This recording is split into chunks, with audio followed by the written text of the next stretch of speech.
Só uma coisa que a gente vai ter que fazer de alteração é que eu coloquei aqui no meu HTML todos os meus class como cada um com o seu nome, né?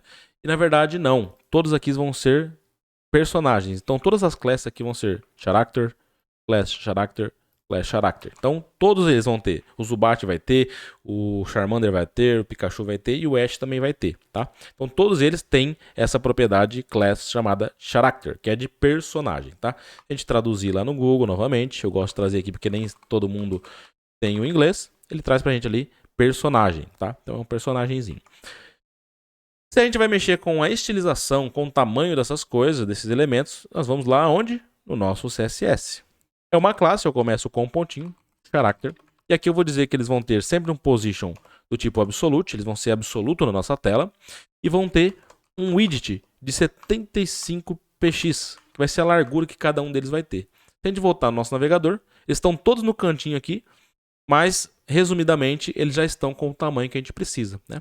Agora a gente vai configurar o Ash, a gente vai configurar o Zubat, o Pikachu e o Charmander, e cada um vai estar ali posicionado em um lugar específico, tá? Então, como o Ash, se a gente ver aqui, ó, é um ID, eu vou pegar aqui, ó. Opa.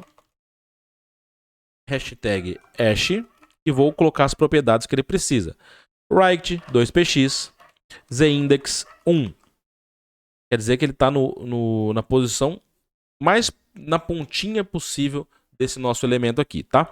Uma coisa importante, se você vier aqui no seu game e tirar esse relative, olha o que vai acontecer. Seu hash vai sair de dentro dele, porque você precisa dizer que o hash é relativo a alguma coisa. Se você não diz que ele é relativo a nada, ele vai para o lugar mais à direita possível, né? Que é o que a gente configurou para ele estar 2px. Mas como eu quero que ele fique dentro da minha div, ó, game, eu coloco que ela é relative e ele vai ficar dentro dela, tá? A mesma coisa eu vou fazer aqui com o Zubat, também com o nosso Pikachu e também com o nosso Charmander, tá? Cada um vai ter suas configuraçõezinhas ali.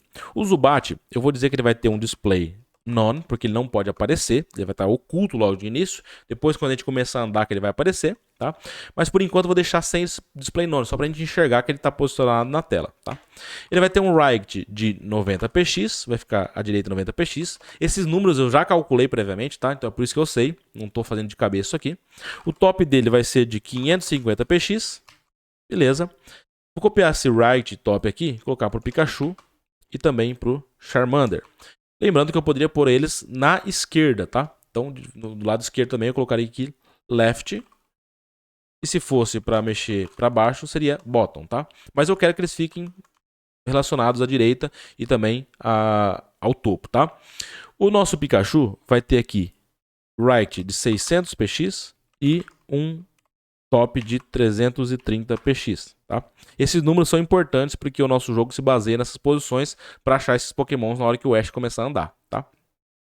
Ele também vai ter um display none que vai ficar comentadinho, tá? Opa. Isso. Esse também vai ter um display none que vai ficar comentadinho. E o right dele vai ser um pouquinho diferente. Ele vai ter aqui um right de 175px e um top de 55px. Uma outra propriedade que ele vai ter é um widget de 65px para ele ficar um pouquinho mais estreito que os outros, porque ele é uma figura maior que a gente pegou na internet, tá? Se a gente voltar aqui no navegador, olha só. Opa, o Pokémon tá no lugarzinho errado ali, né? Deixa eu ver o Pokémon, ou Pikachu, perdão. Tá no right de... Mas na verdade o nome dele tá errado aqui, né? O nome do Pokémon é Pikachu com CH. É por isso que tava posicionado errado. Se a gente olhar, ó, agora ele tá aqui. Então essas são as posições deles. Só que eles têm que começar escondido, né? E é por isso que eles vão começar com o display do tipo none, tá? Então eu vou tirar esses comentários para que funcione esse nosso display none para eles não aparecerem nas nossas telas. Na nossa tela. Se a gente ver aqui, ó, agora só aparece o Ash ali de frente, né?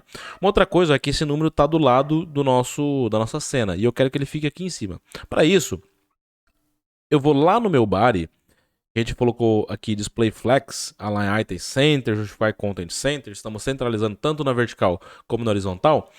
E tem uma característica seguinte, o nosso Display Flex tem uma propriedade chamada Flex Direction. Por padrão, ela vem row, ou seja, os elementos ficam alinhados na linha. Se a gente quer que fique um acima do outro, a gente coloca aqui column. E assim a gente coloca um acima do outro. Aí eles ficam aqui. Tem uma outra propriedade que a gente poderia pôr, que é column reverse, que aí ele inverte a ordem dos elementos. Olha só, fica aqui embaixo. E também tem o row reverse. Row reverse, que ele coloca na ordem diferente, tá? O que a gente vai precisar pôr é o nosso column, tá? E assim a gente já vai ter aqui a nossa aparência e basicamente o nosso CSS já acabou, tá? E o nosso HTML também. No próximo vídeo a gente vai começar a fazer o quê? Trabalhar com JavaScript, que é o que vai dar vida para esse nosso projetinho, beleza? Então, até lá.